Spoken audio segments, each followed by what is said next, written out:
అందరికీ నమస్కారం. ఈరోజు రాష్ట్ర ప్రభుత్వం వైఎస్ఆర్ ఆసరా కింద జగన్మోహన్ రెడ్డి గారు దాదాపు 6,394 కోట్ల రూపాయలు 4 విడతలో భాగంగా రిలీజ్ చేస్తూ ఉన్నారు. ఇది రాష్ట్రంలో ఉన్న మహిళలందరికీ కూడా ఎంతో ఉపయోగపడే కార్యక్రమం. ఇది ఒకటే కాదు, ఆసరానే కాదు, దాదాపుగా ఈ 4.5 సంవత్సరాల్లో 2,61,000 కోట్లు డీబీటీ ద్వారా రాష్ట్రంలో ప్రజలందరి ఖాతాలో కూడా వివిధ స్కీముల ద్వారా రిలీజ్ చేయడం జరిగింది. వెల్ఫేర్ అంటే ఇలా ఉండాలి అని చూపించిన ప్రభుత్వం ఏదైతే ఇప్పుడు వెల్ఫేర్కి సంబంధించి ఈ 4 సంవత్సరాలు చూసారో ఒక డేట్ పెట్టి మరీ డిపాజిట్ చేయటం అనేది ఇంకా ఎవరున్నా అది ఫాలో అవ్వాల్సిందే. ఎలాగైతే రాజశేఖర రెడ్డి గారు రీఎంబర్స్మెంట్ పెట్టి దానికి ప్రతి ప్రభుత్వం ఫాలో అయిందో, ఎలాగైతే రాజశేఖర రెడ్డి గారు ఆరోగ్యశ్రీ పెట్టిన తర్వాత ప్రతి ప్రభుత్వం ఆంధ్ర తెలంగాణలో ఫాలో అయిందో, అలాగే ఎవరున్నా ఇలా డేట్ పెట్టి చేయాలనే ప్రతి ఒక్కరూ కూడా కోరుకుంటారు. అది 4.5 సంవత్సరాల్లో చేయటం జరిగింది. అలాగే ఈ 4.5 సంవత్సరాలు కూడా నన్ను ఎంపీగా నర్సరావుపేట ప్రజలు భారీ 4.5 సంవత్సరాలు కూడా ఎంపీగా నన్ను నర్సరావుపేట ప్రజలు ఆదరించి భారీ మెజార్టీ, ఎప్పుడు కనివిని ఎరిగిన మెజార్టీ, దాదాపు 1,55,000 పైగా మెజార్టీతో నన్ను పార్లమెంట్కి పంపించడం జరిగింది. వారి నమ్మకాన్ని ఉమ్ము చేయకుండా కేవలం ముఖ్యమంత్రి గారు చేస్తూ ఉన్నారు సంక్షేమ కార్యక్రమం, మనం పదవినేదో పెట్టుకొని టైం వేస్ట్ చేయకుండా మేము కూడా ఈ 4.5 సంవత్సరాల్లో కూడా నర్సరావుపేటకి సంబంధించి, పల్నాడుకి సంబంధించి ఏదైతే మేనిఫెస్టోలో పెట్టామో, 2019 మేనిఫెస్టోలో పెట్టామో వాటికి సంబంధించినవి ఒకటొకటి పూర్తి చేసుకుంటూ రావడం జరిగింది. దాంట్లో మొదటిది మీ అందరికీ తెలిసిందే వరికిపూడిశాల ప్రాజెక్టు. దాదాపు 50 సంవత్సరాల నుంచి కూడా దాని గురించి చాలామంది పోరాటం జరిగింది. దాని ముందు తీసుకెళ్లాలని అన్ని ప్రయత్నాలు చేయడం జరిగింది. అయితే అటవీ శాఖ పర్మిషన్ కానీ, వైల్డ్ లైఫ్ పర్మిషన్ కానీ లేక ఆ ప్రాజెక్టు శంకుస్థాపనలకే పరిమితమైంది, కానీ ఎక్కడా కూడా ముందుకు వెళ్ళలేదు. అటువంటి దాన్ని అన్ని పర్మిషన్స్ తీసుకొచ్చి ఇప్పుడు ఎటువంటి ఆటంకాలు లేకుండా ముందుకు తీసుకెళ్లే పరిస్థితి ఈరోజు తెచ్చుకోగలిగాం. దాని గురించి వరికిపూడిశాల గురించి మీ అందరికీ తెలిసిందే. ఏదైతే ఎగువ పల్నాడులో రైతులందరికీ సాగునీరు, అలాగే ప్రజలందరికీ కూడా త్రాగునీరు ఇచ్చే ప్రాజెక్టు, దీన్ని మొట్టమొదటిగా మేము మేనిఫెస్టోలో పెట్టడం జరిగింది. దాన్ని అన్ని పర్మిషన్స్ తీసుకొచ్చి ముందుకు తీసుకెళ్ళటం ఎంతో ఆనందం కలిగించింది. అలాగే రెండవది, ఆ రోజు 2019 మేనిఫెస్టోలో పెట్టింది మెడికల్ కాలేజీకి సంబంధించి. మొత్తం జిల్లా మొత్తానికి కలిపి, నర్సరావుపేట పార్లమెంట్ మొత్తానికి కలిపి ఒక్క ప్రైవేట్ మెడికల్ కాలేజీ లేదు 2019 సమయానికి. గవర్నమెంట్ మెడికల్ కాలేజీ కూడా లేదు. ఎవరికైనా మంచి వైద్య సదుపాయం కావాలంటే గుంటూరు లేదా హైదరాబాద్ వెళ్ళాల్సిన పరిస్థితి. అది కూడా ఇప్పుడు కేంద్ర ప్రభుత్వం సహకారంతో, రాష్ట్ర ప్రభుత్వం సహకారంతో ఇది కూడా దాదాపు 700 కోట్ల రూపాయలతో మెడికల్ కాలేజీ కూడా పిడుగురాళ్ళలో ఈరోజు ఏర్పాటు చేసుకోవడం జరుగుతూ ఉంది. తొందరలోనే వాటిని కూడా ఓపెన్ చేసే పరిస్థితి ఉంది. వీటితో పాటుగా నేషనల్ హైవేస్కి సంబంధించి 3,000 కోట్ల రూపాయలతో అన్ని ఉన్న మెయిన్ రోడ్స్ అన్నింటినీ కూడా, వినుకొండ నుంచి అయితే, మాచల్ నుంచి అయితే, ఎక్కడో మారుమూల ఉన్న ప్రాంతాలని కూడా నేషనల్ హైవేస్కి కనెక్ట్ చేయాలనే ఉద్దేశంతో అన్నింటినీ కూడా, రోడ్స్ అన్నింటినీ కూడా 3,000 కోట్ల రూపాయలకి సరిపడా వాటిని అన్నింటినీ కూడా నేషనల్ హైవేస్ కింద మార్చడం జరిగింది. వాటిని టెండర్స్ అన్నీ కూడా అయినాయి. కొన్ని చోట్ల పనులు కూడా స్టార్ట్ అయినాయి, కొన్ని చోట్ల టెండర్స్ పూర్తయినాయి. దాన్ని ముందుకు తీసుకెళ్లే పరిస్థితి ఈరోజు కనిపిస్తూ ఉంది. మిగతా అన్ని జిల్లాల్లో నియోజకవర్గ హెడ్ క్వార్టర్స్ నుంచి అరగంటలో నేషనల్ హైవే ఎక్కగలిగితే, పల్నాడుకు సంబంధించి మండల్ హెడ్ క్వార్టర్స్ నుంచి అరగంట లోపల నేషనల్ హైవే ఎక్కే పరిస్థితి ఈరోజు ఇవన్నీ పూర్తయితే ఉంటుందని చెప్పి మీ అందరూ తెలియజేసుకుంటా ఉన్నాం. అలాగే కేంద్రీయ విద్యాలయాలు ఎక్కడో పార్లమెంట్కి ఒకటో లేకపోతే 2 పార్లమెంట్లు కలిపి ఒకటో ఎక్కడో ఉండేది.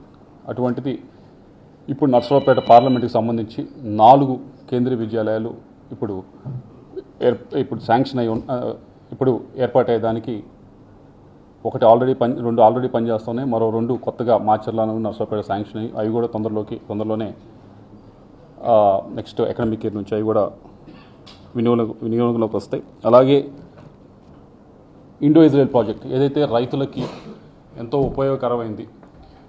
ఎందుకంటే నర్సరావుపేటకి సంబంధించి పల్నాడుకి సంబంధించి ముఖ్యంగా పండించేది మిర్చి అలాగే పత్తి.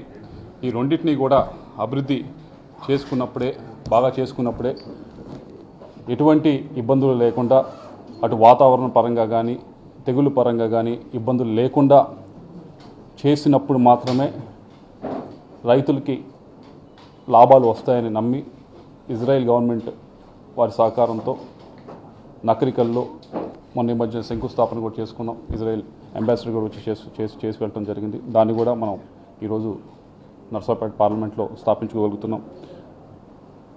జేఎన్టీయూ కళాశాల ఇదివరకు మనందరికీ తెలిసిందే.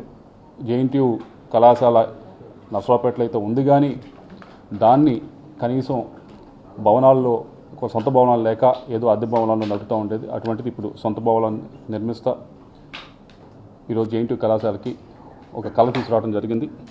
చివరగా వీటన్నిటికంటే కూడా అన్నింటిలో ఒక ఆనందం కలిగించేది ఏదైతే పొలాలకు వెళ్ళే దారులు చాలామంది రైతులు వచ్చి నన్ను అడగడం జరిగింది. ఈ 3-4 సంవత్సరాల నుంచి కూడా పొలాలకు వెళ్ళే దారులకి మాకు కొద్దిగా మీ సపోర్ట్ ఇవ్వండి అని. అటు ఎంపీ ఫండ్స్ నుంచి నేను ఇవ్వలేని పరిస్థితి. అది కాకుండా నేను వేరేగా సిఎస్ఆర్ కింద నేను ఇప్పించే కార్యక్రమం చేస్తాను, మీరు కూడా ఒక చెయ్యండి అని రైతులను అడగడం జరిగింది. వారు ఒక చేయేశారు, మనం ఒక చేసి దాదాపుగా 480 కిలోమీటర్ల రోడ్లు పొలాలకు వెళ్ళే దారులు ఈరోజు నర్సరావుపేట పార్లమెంట్లో చక్కగా చేసుకోగలిగాం. ఇవి కొన్ని ఈ 4.5 సంవత్సరాల్లో మనం స్టార్ట్ చేసినవి, కొన్ని పురోగతి చెందుతున్నాయి, కొన్ని పూర్తయినవి. వీటితో పాటుగా కేవలం అభివృద్ధి కార్యక్రమాలు లేదా సంక్షేమ కార్యక్రమాలు ఇవన్నీ ఒక ఎత్తు. సరే, ప్రభుత్వాలు ఉన్నప్పుడు కొద్దిగా ఫాస్ట్ జరుగుతాయి, కొద్దిగా స్లో జరుగుతాయి. కానీ వీటన్నిటికంటే కూడా అత్యంత ముఖ్యమైనది ఈ 4.5 సంవత్సరాల్లో కూడా ఆనందం కలిగించింది ఏదైతే ఎంపీ అంటే ఏదో 3 నెలలకో 4 నెలల్లో కనిపించే పరిస్థితి కాకుండా, మా ఎంపీ ఉంటే గుంటూరులో ఉంటాడు, ఉంటే జిల్లాలో ఉంటాడు, జిల్లా హెడ్ క్వార్టర్స్లో ఉంటాడు, లేకపోతే ఢిల్లీలో ఉంటాడు అనే విధంగా ఈరోజు నియోజకవర్గ ప్రజలందరికీ కూడా అందుబాటులో ఉండే పరిస్థితి ఈరోజు తీసుకురావడం జరిగింది. ఎప్పుడు కావాలన్నా వారు ఏదో అపాయింట్మెంట్ తీసుకుని రావడం కాకుండా డైరెక్ట్గా జిల్లాలో ఉంటే డైరెక్ట్గా వచ్చి వారికి ఉన్న ఇబ్బంది కానీ వారికి ఉన్న సమస్యలు కానీ చెప్పే పరిస్థితి ఈరోజు తీసుకురాగలిగాం. ఏదో ఎంపీ గెలిచి మన వ్యాపారాలు చూసుకుంటా జనానికి కనిపించకుండా ఎక్కడో తిరిగే పరిస్థితి కాకుండా ప్రజల్లోనే ఉంటూ వారికి అన్ని విధాలుగా అందుబాటులో ఉండే పరిస్థితి ఈరోజు జిల్లాలో తీసుకురావడం జరిగింది. దానికి అన్నిటికంటే ఈ అభివృద్ధి కార్యక్రమాలు అంటే వీటన్నిటికంటే కూడా దానికి I'm very happy for that. అయితే ఈరోజు ఒక అనిశ్చితి నెలకొంది రాజకీయంగా. దానికి అది అనిశ్చితి క్రియేట్ చేయడానికి నేను చేసింది కాదు, లేకపోతే ఆ అనిశ్చితి కోరుకుంది నేను కాదు. దాని వల్ల ఎక్కువగా ఏదైతే ఈ కన్ఫ్యూజన్ అంతా ఉందో దీనివల్ల అటు పార్టీకి ఉపయోగం లేదు, ఇటు నాకు ఉపయోగం లేదు. మరీ ముఖ్యంగా క్యాడర్ ఎవరైతే ఉన్నారో వారందరూ కూడా ఈ కన్ఫ్యూజన్ సిట్యువేషన్లో గడిచిన 15 రోజుల నుంచి 20 రోజుల నుంచి ఏదైతే నడుస్తూ ఉందో దానివల్ల వారికి కూడా ఎటు వెళ్ళాలా, ఏం చేయాలా, ఏ డైరెక్షన్లో పోవాలనేది అర్థం కాని పరిస్థితిలో వారందరూ కూడా ఉండటం జరుగుతూ ఉంది. దానికి ఏదో ఒక విధంగా తెరదించాలి, ఏదో ఒక విధంగా ఫుల్ స్టాప్ పెట్టాలనేదే మా ఉద్దేశం. ఎక్కడో చోట దానికి ఒక సొల్యూషన్ అనేది మనం ఎతకాల్సిన అవసరం ఉంది. అలా కాకుండా ఇలా వెళ్తే అటు క్యాడర్కు ఉపయోగం ఉండదు, పార్టీకి ఉండదు. మీ అందరికీ తెలిసిందే 15 రోజుల నుంచి కూడా సరే కొత్త క్యాండిడేట్ తీసుకొద్దామనేది ఒక ప్రపోజల్ అంతా కూడా బయటకు రావడం జరిగింది. నేను మాట్లాడిన తర్వాత ఇంకా బయటకు రావడం జరిగింది. దానివల్ల కొద్దిగా అందరూ కూడా కన్ఫ్యూజన్కి గురవుతూ ఉన్నారు. ఇది ఇందాక చెప్పినట్లు నేను కోరుకుంది కాదు, నేను చేసింది కాదు. ఇది వేరు వేరు కారణాల వల్ల ఇలా ఫ్లైఓవర్ వచ్చింది. దానికి తెరదించుతూ నేను ఏదైతే ఇప్పుడు పార్టీలో ఉన్నానో, పార్టీ సభ్యత్వానికి వైఎస్ఆర్ కాంగ్రెస్ పార్టీ సభ్యత్వానికి రాజీనామా చేస్తూ, అలాగే పార్లమెంట్ సభ్యత్వానికి కూడా నేను రాజీనామా చేస్తూ ఉన్నాను ఇమీడియట్ ఎఫెక్ట్. దీంతో అన్న కొద్దిగా ఈ కన్ఫ్యూజన్ అంతా కూడా ఇదంతా కూడా తొలగిపోతుందని చెప్పి ఆశిస్తూ ఉన్నాను. నాకు ఈ 5 సంవత్సరాల నుంచి కూడా ఎంతో సహకరించారు. అటు రాష్ట్ర ముఖ్యమంత్రి గారు నన్ను యంగ్గా ఉన్నా కానీ నన్ను ఎంకరేజ్ చేసి ఎంపీ గారు నిల్చోబెట్టారు. దానికి అన్ని విధాలుగా కూడా నేను చేయగలిగాను. అభివృద్ధి కార్యక్రమాలు అన్నీ కూడా చేయగలిగాను. అలాగే పార్టీ పరిస్థితి కూడా, పార్టీ పరువును కూడా అన్ని విధాలుగా కూడా పైన నిల్చోబెట్టగలిగాను. అలాగే కేవలం అదే కాకుండా ఎమ్మెల్యేలు కూడా పూర్తి స్థాయిలో ఈ 15-20 రోజుల నుంచి చూశారు. మీ అందరూ కూడా ఏ విధంగా అయితే వారు గట్టిగా కూడా ప్రయత్నించారు. వారందరికీ కూడా ధన్యవాదాలు తెలియజేసుకుంటూ మీ అందరి దగ్గర నుంచి కూడా సెలవు తీసుకుంటాం. Thank you very much.